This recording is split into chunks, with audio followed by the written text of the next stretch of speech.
Kulingana na ushindani unaoendelea kwenye soko, unaweza kufanya kitu gani ili kujitofautisha na wafanyabiashara wengine?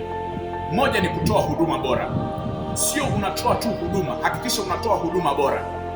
Wateja wana uwezo wa kusahau bidhaa, lakini hawawezi kusahau namna ulivyowahudumia, namna ulivyowafanya wajisikie.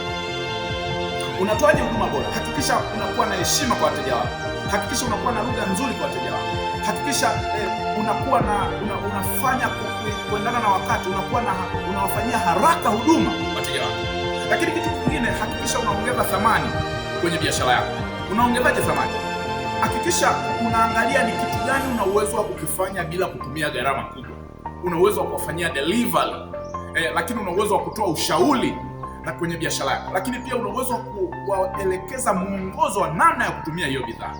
Kitu kingine ambacho unaweza ukajitofautisha ni kuwa na maono makubwa kwenye biashara. Usiangalie tu leo, angalia miaka 5, miaka 10 utakuwa wapi kwenye biashara. Angalia changamoto zitakazokuwepo kwenye soko miaka 5 ijayo.